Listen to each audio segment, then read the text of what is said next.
라니아의 섹스 테라피. FWB라고 있어요. 그건 뭐냐면 Friend with Benefit이라고 해서 직역을 하자면 친구를 통해서 얻는 이익. 그래서 저는 기궁합하고 속궁합, 장궁합 이게 잘 맞는 상대를 여러분들이 찾으시는 게 굉장히 중요하고요. 안녕하세요. 세라피스트 라니아입니다. 제가 질문 하나 드릴게요. 여러분 누구랑 하세요? 섹스를 하려면 대상이 있어야 되잖아요. 그리고 어떻게 보면은 누구랑 하느냐가 어떻게 하느냐보다 사실은 더 중요한 것 같아요. 그래서 섹스를 누구랑 하세요? 라고 물어보면 우리는 사랑하는 사람하고 하죠. 그런데 지금 진짜 사랑하는 사람하고만 하세요? 각자 대답하세요. 섹스라는 게 물론 가장 이상적인 거는 내가 사랑하고 아끼는 사람과 교감을 나누는 섹스를 하는 게 가장 이상적이에요. 그런데 현실적으로 모든 사람이 다 연인이 있고 부인이 있고 남편이 있는 게 아니잖아요. 그렇다고 해서 우리가 또 섹스를 안 할 수도 없는 거고. 그래서 저는 섹스를 누구랑 하는지를 좀 내가 스스로 잘 점검을 해보는 것도, 그 대상을 누구로 할지를 정하는 것도 굉장히 좀 중요한 문제라고 생각을 해요. 그래서 용어별로 한번 정리를 해보면은요. 일단은 쉽게 말해서 우리가 섹스 파트너라고 얘기를 하잖아요. SP. 그래서 섹스를 정말 부담 없이 서로 원할 때 너 원해? 나 원해. 오케이. 가자. 뭐 이렇게 해서 할 수 있는 사이. 섹스 파트너가 첫 번째 있을 거고요. 그 다음에 두 번째는 쉽게 뭐 어떤 만남의 장소에서 그냥 우연히 썸이라는 과정도 거치지 않고 그냥 하룻밤 즐기는 사이, 우리가 원나잇이라고 표현하죠. 그래서 만남 사이트 같은 데 보면은 내가 원하는 만남의 종류를 이렇게 표시를 하게 돼 있어요. 거기 보면은 뭐 SP도 있고 원나잇에서 ON도 있어요. 원나잇도 있을 거고요. 물론 그 원나잇이 투나잇, 쓰리나잇 해서 에브리데이 오케이도 될 수 있는 거니까 뭐 발전의 가능성은 열려 있는 거고요. 그 다음에 이제 또 하나 요새도 신종으로 등장한 게 뭐냐면 FWB라고 있어요. 그건 뭐냐면 Friend with Benefit이라고 해서 직역을 하자면 친구를 통해서 얻는 이득. 쉽게 말해서 이 FWB 같은 경우는 그러니까 섹스 파트너는 SP는 약간 섹스에만 좀 치중이 있다고 돼 있다 그러면 이거는 그 정서적 유대나 어떤 취미생활을 같이 공유를 한다거나 그러니까 정서적 공감대에도 비중을 차지하더라고요. 그래서 그런 것도 같이 하면서 섹스에 있어서도 서로 이제 오픈마인드일 수 있는 사이. 그걸 이제 FWB라고 하는데 저는 이거를 이제 우리식으로 해석하면 저는 몸친구라고 표현을 하고 싶어요. 왜냐면 우리가 뭐 남자 사람 친구, 여자 사람 친구라고 표현하는 건 뭐냐면 어떤 성적인 감정을 전혀 있지 않은 배제된 상태에서의 순수한 그냥 사람 친구 역할을 하는 걸 우리가 남자 사람 친구, 여자 사람 친구라고 하듯이 근데 이건 어떻게 보면 몸에 대한 위로도 서로 가능한 사이인 거잖아요. 그래서 저는 이걸 이제 몸친구라고 표현을 하고 싶어요. 그리고 이제 가장 이상적인 거는 내가 현재 사귀고 있는 교제를 하고 있는 연인, 애인이 있을 거고요. 그 다음에 이제 내 배우자, 남편, 아내, 내 배우자가 있을 거예요. 그러니까 이렇게 어떤 관계에 의해서 우리가 섹스를 할 수 있는 상대는 다양하게 있는 것 같아요. 그런데 섹스 파트너나 그 다음에 몸친구나 가만히 보시면 기준이 섹스잖아요. 그죠? 지금 저희 입장에서는 섹스를 하는 사이, 섹스를 해도 되고 안 해도 되는 사이. 그게 만약에 섹파고 몸친구라고 하면 과연 지금 내 애인, 내 연인, 내 배우자는 어떤가요? 정말 확실하게 자신 있게 섹파나 몸친구랑은 다르다라고 생각을 하시나요? 분명히 달랐어요. 달랐기 때문에 우리가 이 사람을 사랑이라는 감정을 느꼈고 어떤 특별함이 있었기 때문에 이 사람과 결혼까지 한 거잖아요. 그리고 그 과정이 지나오면서 어느 순간부터는 그 뜨거웠던 건 어디로 갔나 형체도 없이 사라지고 그 설렘과 끌림도 어디로 갔나 사라져 버리고 지금은 그냥 다른 역할만 남아있는 것 같아요.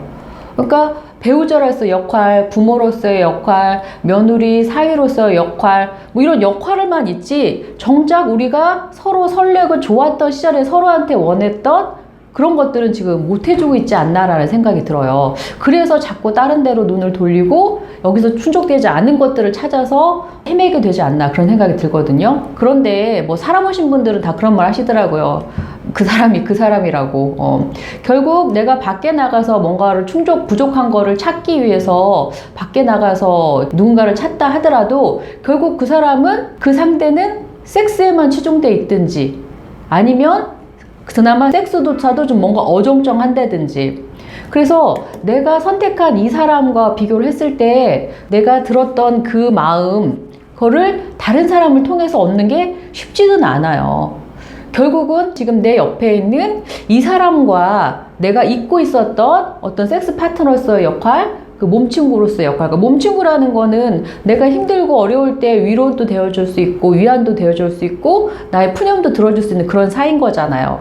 그러니까 육체적으로도 어필을 하면서 즐길 수 있는 사이면서 정서적으로도 교류가 되는 사이. 어떻게 보면 그게 합쳐진 게 지금 현재 내 옆에 있는 내 파트너거든요. 그래서 그 파트너와의 관계를 다시 예전에 그 설렘으로 만들어 보는 게 저는 참 중요한 것 같아요. 이제 우리가 이제 코로나 때문에 코로나 이전의 세대로는 갈 수 없다고 얘기를 하잖아요. 그래서 다시 리부팅해서 새로운 인생 설계를 해야 된다라고 얘기를 해요. 그래서 저는 내 현재 관계도 한번 이 리부팅, 리셋을 해보시면 어떨까라는 생각이 들어요.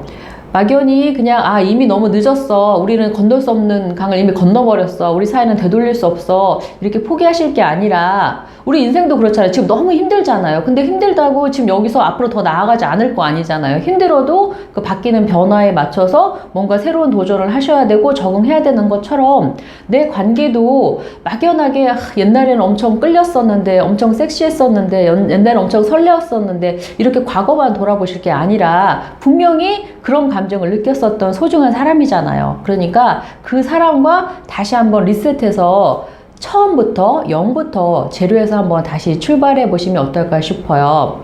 그리고 지금 뭐 섹스 파트너도 없고 몸친구도 없고 아무것도 없는데 참 복에 겨운 소리 한다 이렇게 생각하실 분도 계신데요.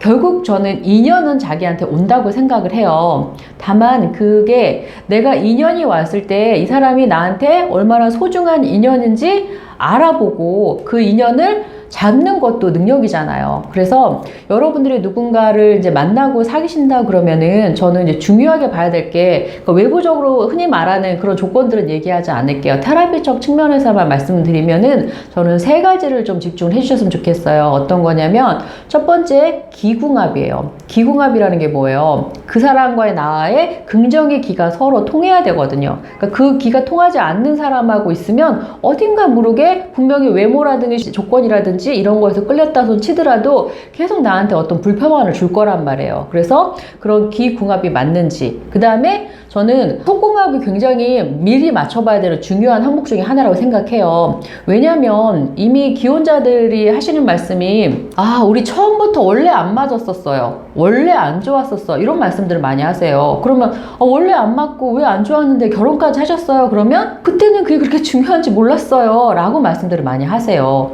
근데 어떻게 안 중요해요? 이 사람하고만 앞으로 섹스를 하겠다고 법적으로 선서를 한 사이인데 선서까지 하고 내가 이 사람하고만 할 건데 그걸 안 맞춰보고 나서 나중에 이제서야 이게 중요한 줄 알았어요 이렇게 하고 후회하시면 뭐 하겠어요. 그렇기 때문에 저는 그 전에 결혼이라는 걸 하기 이전이든 아니면 이 사람과 사귐에 있어서도 저는 속궁합을 굉장히 좀 맞춰보는 게 중요하다고 생각하고요. 그 다음에 또 하나는 저는 잠궁합이에요. 잠궁합은 뭐냐면 우리가 가장 편안한 시간이 잠자는 시간이고 내 에너지를 충전하는 시간이 잠이잖아요. 그런데 내가 평생을 함께할 사람 그리고 오래 함께할 사람하고 만약에 잠을 같이 못 자요. 뭔가 불편해. 이 사람하고 자고 나면 막 부대끼고 힘들어. 그러면 이 사람하고 자는 게 꺼려질 거 아니에요. 그런데 어떻게 서로 같이 자고 새로운 아침을 맞이하는 그런 일상을 공유하면서 살 수가 있겠어요. 그래서 저는 기궁합하고 속궁합, 잠궁합 이게 잘 맞는 상대를 여러분들이 찾으시는 게 굉장히 중요하고요. 그리고 만약 이런 사람을 찾았다 그러면 정말 꼭 잡으셔야 돼요. 왜? 이런 인연을 찾는 게 절대 쉬운 게 아니거든요. 그래서 오늘은 어떻게 보면은 뭐 섹스 파트너를 논하고 몸친구를 논하는 게 좀 거부감이 있으실 수도 있어요. 하지만 현실적으로 우리가 그런 상대들하고도 이제 관계를 갖다 보니까 무조건 이런 건 아니야 라고 할 게 아니라 한 가지 제가 이제 더 덧붙이자 그러면 섹스 파트너든 몸친구든 사람과 사람이 만나는 관계잖아요. 그래서 우리가 어떤 관계를 어떤 역할과 이름으로 제한 짓지 않았으면 좋겠어요. 분명히 처음에는 그 사람과 몸이 끌려서 만났는데 만나다 보니 마음이 갈 수도 있는 거고, 그죠? 그리고 처음에는 마음이 별로 없었는데 정이 들면서 몸이 갈 수도 있는 거고, 관계는 어느 방향으로든 열려 있는 거잖아요. 그렇기 때문에 관계를 이름 안에서 너무 규정 짓지 마시고, 중요한 거는 내가 누구랑 어떤 대상이랑 하든 그 하는 순간은 오로지 그 사람을 향한 진심이었으면 좋겠어요.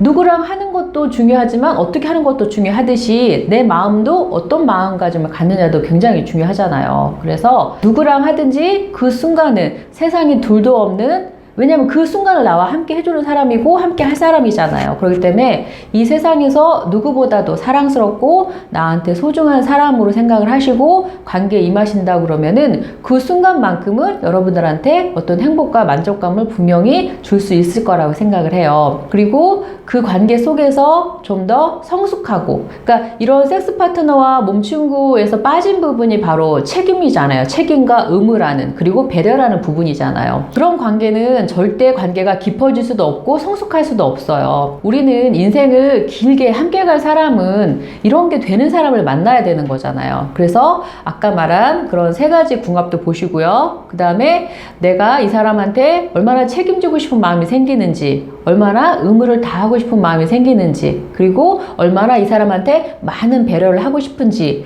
그런 것 또한 관계를 만들어가는 과정이라고 생각을 해요. 오래된 관계라는 거는 오래 버틴 사이인 거잖아요. 그리고 오래 버텼다는 얘기는 분명 그 버틸 만한 가치가 있었기 때문이라고 저는 생각을 해요. 사랑의 유통기한이 있다고 그러는데 그 유통기한이 지났다고 매번 버리고 새로 바꿀 수 없다 그러면 지금 현재 내 사람을 계속 리모델링 하면서 리셋하면서 살아나가야 된다고 생각을 해요. 아내에게 정숙만을 바라지 말고 남편에게 아빠 역할만 바라지 말고 서로의 섹파와 몸친구가 되어줘 보심이 어떠실까요?